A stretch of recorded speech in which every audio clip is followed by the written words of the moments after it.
Pukeology Podcast, where science meets your hilarious puke stories and the tips and tricks to stop that chuckle that you need. You never know what's going to spew out of her mouth. Here's my mama, Dr. Puke Nomo.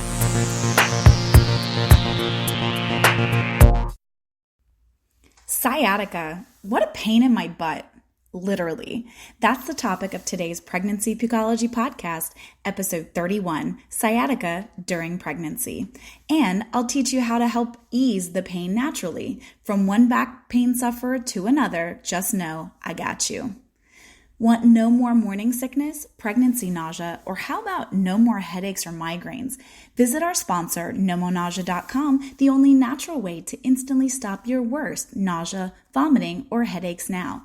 Or just place Nomo Nausea Band on your baby registry for your delivery bag at Bye Bye Baby, or get it shipped for free in 2 days on Amazon as a Prime vendor. And know that your little ones are always well taken care of with the first No Mo Nausea Kids and No Mo Sleepless Nights Kids now available at your local CVS store. So yes, not just you, but also your babies too can sleep well at night thanks to No Mo Sleepless Nights. Pregnancy humor that may just make you want to pee your pants, like you don't have to pee all the time anyway, with hilarious stories like sneeze my back out, no pain, no gain, and salt and pepper.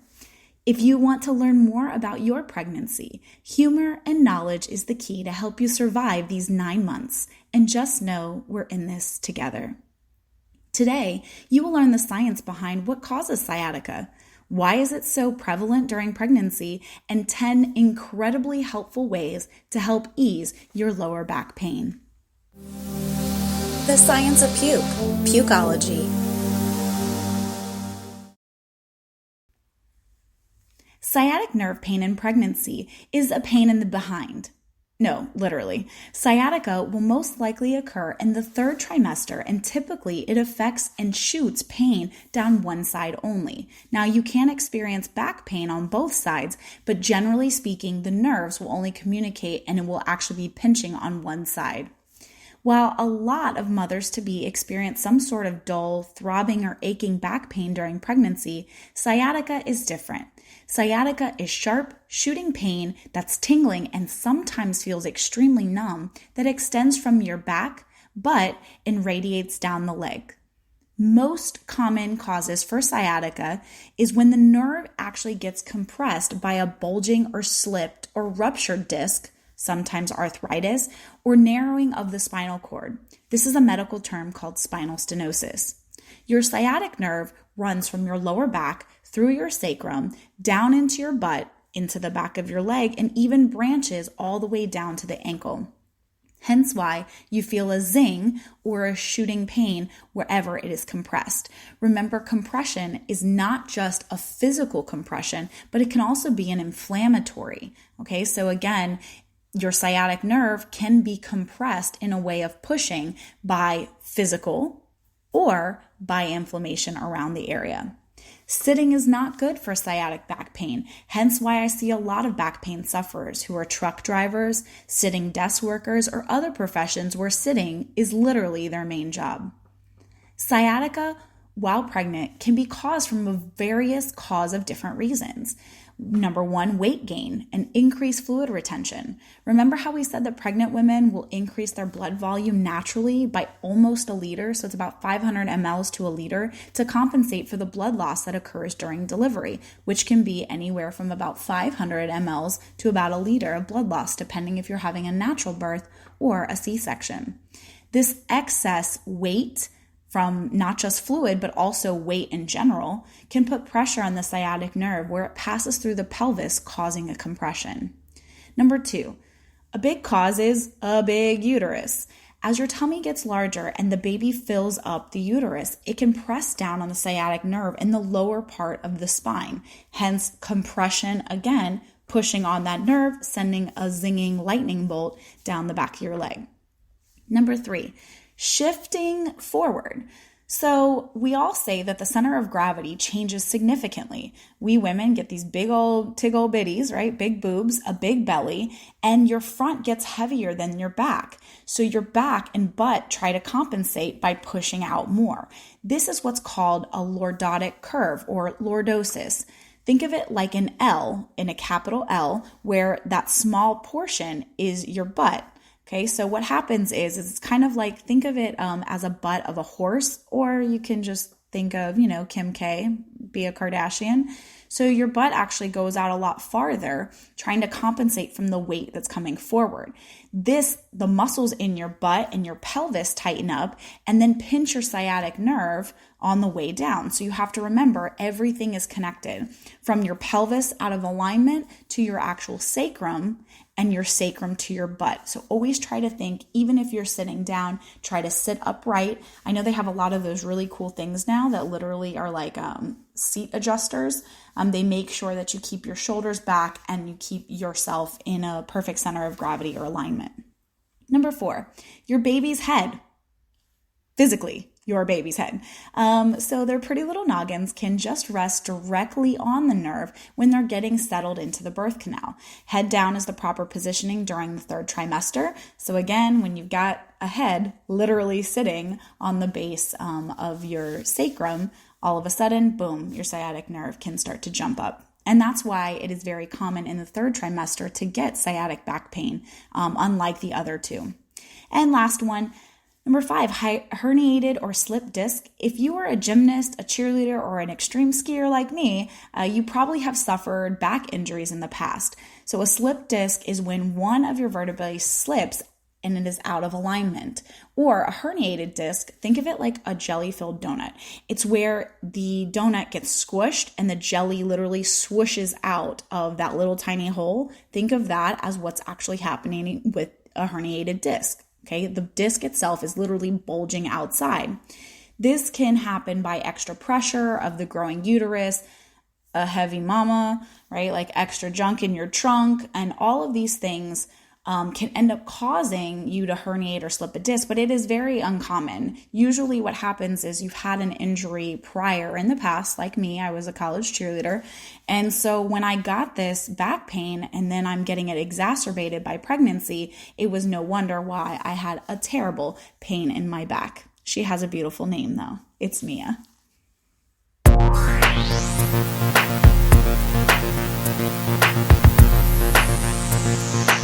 Throwing up on a Tuesday? One puke story. It was allergy season, but I love being outside. I was walking my dogs and felt the urge to sneeze. I had been experiencing morning sickness, so I was nervous to bend over. Well, the sneeze of the galaxy came over me, and I sneezed so hard that I felt a stabbing pain in my back. So I hunched over and immediately started vomiting all over the sidewalk of my apartment.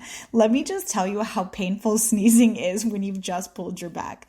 Thanks to Mara, mom of 2. Don't you love that as you get older, you end up hurting your back in so many ways? I was just told by my stepmom that she threw her back out shaving her legs. Don't you just love all of the wonders of getting older? Thanks to Mara again. That was a hilarious puke story. I know choosing natural birth wasn't going to be easy, but I insisted on a water birth. My contractions were getting ridiculously painful, and I kept trying to meditate. All I could hear was my midwife say, "Just let it go." So I did and puked inside the tub. According to my husband, it looked like the Exorcist movie because I just opened my mouth and it poured out. I was in such pain that I didn't even try to stop it. It poured out like the Nickelodeon slime from my open mouth. That TV station is now banned from our house after my husband having to watch that horrible scene of the birth of my daughter. Thanks, Jen Wash, for that hilarious puke story. And again, Jen spelled with 2 N's, Wash. I had been going through active labor for over 2.5 hours and was feeling fatigued. My husband thought it would be funny if we put on the song, Push It, Push it real good by Salt and Pepper to help really get into the next contraction. The only thing it did was cause me to puke all over the front of my belly. I guess I pushed so hard my insides just wanted to come out. Let's just say I threw away that CD after the baby was born. Thanks, Tip Page. Do you have a hilarious puke story that you just can't wait to share? Send it to me at Pukeology, Pukeology @nomonausea.com or tweet me at Pukeology so we can all have a good laugh.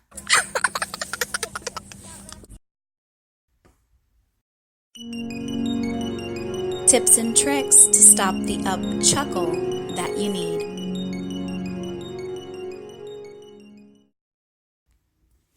Pain is not always a bad thing. Pain is actually your body's way of communicating a response. It's trying to let you know there's something going on or out of alignment. Remember that we look at Newton's laws, and for every action, there's an opposite and equal reaction. Think of it as a physics experiment. So when your body is pulling more towards one way, the other side of your body is going to either be pushing or pulling on a negative or opposite way. So I always try to remind all of my lovely pregnant ladies and patients, remember that when you're having problems with your sciatic, it can be because of your hip flexors. It can be because of the tilt of your pelvis. It can be because your hips are out of alignment because one leg is actually shorter than the other. It can be because of the fact that your feet, the way that you walk, if your knees are off, and then same thing goes with your muscle, right? Muscle definition. When you're having an irritation, your muscles as a protective mechanism will literally start to harden. They contract in order to protect the nerve. Well, if you're contracting on an already inflamed nerve, you're just going to cause more sciatic back pain. So it's super important that we try all of these great natural ways to help ease sciatic pain because, ladies, let's face it, you go to your doctor and say, hey, I'm pregnant and I need pain medicine. Guess what they'll say? No. So here are some natural ways to help relieve. Number 1, ice, baby. Okay, I can't sing, but you guys all get the picture.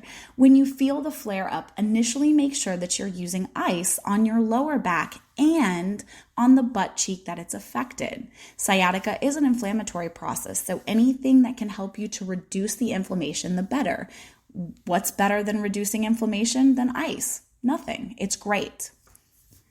Number 2, sleep on your side of your body that's pain-free.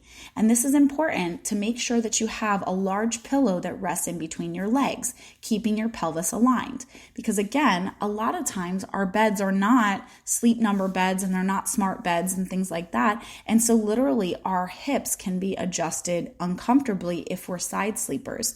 And of course, ladies, we can't be tummy sleepers anymore while we're pregnant. So even back sleepers, a lot of times your body will compensate by kind of pulling up one hip because it's experiencing sciatic pain on that side. So even if you are laying on your back, put some pillows up underneath, especially up underneath your knees of the affected sciatic side.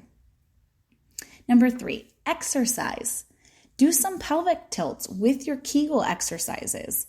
Again, remember Kegel exercises are what keep the floor, literally, of the vaginal floor nice and strong. It's the muscle that you use whenever you're peeing and you need to stop peeing immediately because you see that your kid's in trouble or whatever it is. You stop peeing and you're utilizing those Kegel muscles.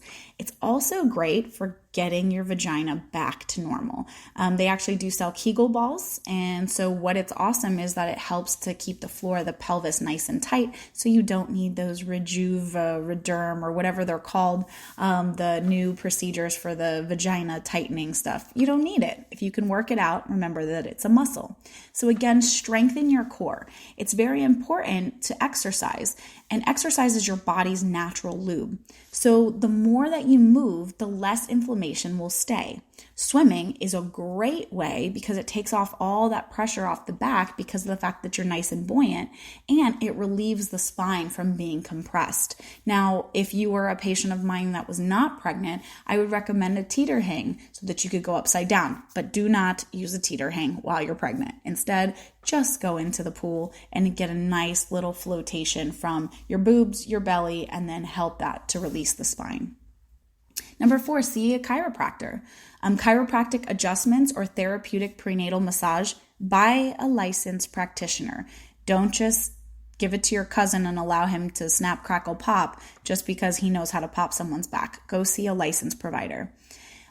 Both of those can give you a customized physical therapy regimen for sciatica or for sciatic back pain.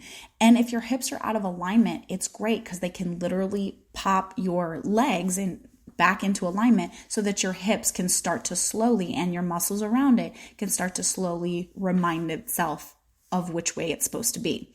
I will tell you from personal experience, whenever a chiropractor did adjust my hips, you'll notice that one leg is longer than the other. When they adjust it, don't be surprised if the other leg gets a little longer the next time. And the reason why is because your muscles are starting to adjust. That just means that the treatment is working. Watch your weight. Ladies, it is not cute to be morbidly obese during pregnancy. Remember that the ideal pregnancy weight is about 25 pounds, plus or minus, for each and every pregnancy. I have an entire pregnancy Pukeology podcast, episode 12, it's called Pregnancy Weight Gain, dedicated to how much weight everything is accounted for. So how much weight your boobs weigh, your uterus when it comes out, all of the other things, the fluid and things of that nature. But also, I also have some incredible healthy snack options because you're really only supposed to have an extra 150 calories a day, which boils down to a cup of yogurt and a piece of fruit. So ladies, really watch your weight and go on over to Pukeology Podcast episode 12 if you're curious to see how much weight you personally should be using. Number 6, a brace. Let me just take a moment of silence. I love my brace. I used to have just a back brace, but now I actually have a sciatic brace. The difference between the two is if you've ever seen a pregnancy brace, right? It's the one that goes on the lower portion to support the excess weight of the stomach. They actually make ones now that will apply pressure to whatever leg it is. So think of it like a leg strap that comes up and then straps on your hip. It is absolutely fantastic, and it really does alleviate that continuous sciatic pain. Number 7, foam rollers are your best friends. Foam roll everything from your hip flexors to your glutes. We'll get into a few more stretching maneuvers here in just a second, but again, please invest in a foam roller, or you can do a makeshift one by taking a towel and taping it up with some tape. Make sure that the towel itself, you can use the crappier ones because they tend to be a little firmer, but the idea is that if you put both of your hands together and put your fingers together, the circle that it makes is the size of the foam roller that you'll want. Number 8, heating pad or rubs. Those both will help to loosen your muscles. Examples are icy hot, capsaicin, or cayenne derivatives inside of a rub or a cream are great ways of helping ease the body's pain topically. Remember that pain, temperature, and touch receptors are so close to one another that they can actually help to distract your brain from the pain. So if you're ever, it's kind of like if somebody, you say, "Oh, I hurt my ankle," and somebody, squeezes your finger really tight or steps on your toe, you'll be like, "Oh, I forgot that I was having pain on that other side." Well, this is what it's doing in a non-painful way. It's trying to distract your nerves from actually dictating that it's having pain by changing temperature. And cold is going to decrease inflammation, whereas hot is going to release and relax the actual muscles themselves. Number 9, stretch daily. Try these 5 stretches. Don't worry, we'll have them up on a diagram on our Pregnancy Pukeology podcast blog. You can go to nomonaja.com/pregnancy pukeology blog and you'll be able to see it. Here are the different stretches. Number 1, the piriform stretch. When you're seated, you're going to cross one leg, the affected side, over with your ankle of the affected side touching the knee of your other. Again, remember that you're seated. So you're literally just going to pick up your foot, put it up on your knee, and then you're going to push down on the bent knee in order to stretch the piriform muscles. You can lean into it, but again, only if you're very flexible. I would be very careful. Honestly, I would rather you try something else just to get a better stretch. Number 2, a table stretch. All you need is a table or a chair. that doesn't move. Lean forward on the table with your butt sticking out and your arms all the way extended. Remember, your feet should be shoulder width apart and you should feel a stretch down your back. You are literally trying to make an L with your body. Number 3, Pigeon Pose. This one's very hard to describe. Okay, so you're going to roll up a towel or use a foam roller and you're going to place it under your butt. So first you're going to start, imagine that your left leg or right leg, whichever one, is back behind you. Your arms are down almost like an up dog type of way. And you're going to pull the affected side leg in through your arms and place it as a pigeon would when they're like kind of bring their leg up. And then you can kind of sort of go forward. The beautiful thing about this is that it's going to help to stretch a whole bunch of your different muscles. So you're going to get the hip flexor stretch. You're going to get your glute stretch. You're going to get a bunch. And that leg that's straight will allow room for your belly to actually be there and be a little bit comfortable. So you're not lying flat on your belly. I hope I described that okay. It was very difficult. Just go check out the blog and you'll be able to see. Number 4, hip flexor stretch. On your knees, place one foot up like a runner stretch and then really sit into it. So literally try to push your pelvis down to the floor. You will feel the stretch in your lower hips and your upper quadriceps if you're doing it correctly. The most important thing is everybody thinks that you have to go forward, and that's not the case. You should only go as forward as your knee is in line with your ankle, but you should make sure that your knee that's touching the floor, not the one that's up with your foot on the ground, but the one that's knee is down, you should be really pushing your pelvis forward to get that stretch. Number 5, glute and hamstring foam rolling. Do the same piriform stretch, the one where you literally grabbed the ankle of the affected side and grab it and put it on your knee and put the actual foam roller on your butt. And you're just going to rock back and forth and back and forth. It is a great way to help loosen up all those muscles, and you won't really get the affected as much because sometimes it actually helps to break up those adhesions. I've heard some people will actually use cupping, which is a massage technique on their sciatic to where it kind of like helps to break up adhesions and sucks everything up into this cup, causes pressure. It may cause a little bit of bruising, but let me tell you, you will do anything to get rid of this terrible back pain. Number 10. If the pain gets too severe, please talk to your OBGYN or midwife. Remember, all you can take, ladies, is Tylenol. That's it. No NSAIDs, no Aleve, no ibuprofen, none of those things, because it can affect your actual platelets, so it can affect your blood, and you don't want that, especially during your pregnancy, because of the fact that you're having more moving parts. But also remember that Tylenol is okay to be taken during pregnancy, but please consult and talk to your OBGYN or midwife before making any decisions to take anything that's not of a natural means. Now that you know the science behind what causes sciatica, why it's so prevalent in pregnancy, and 10 awesome ways that hopefully I've been able to help you to ease your lower back pain. Ultimately, I want to give you the answers with best information that I know about pregnancy that there is to date, and make sure that pregnancy is not a pain in your butt. If you love Pregnancy Pukeology Podcast, let me know with a 5-star rating or hearts for likes. Don't forget to download this episode, but more importantly, share it with all your prego friends. Thanks again for listening to Pukeology Podcast in Pregnancy, Episode 31, Sciatica During Your Pregnancy. Pukeology Podcast, edutainment at its finest.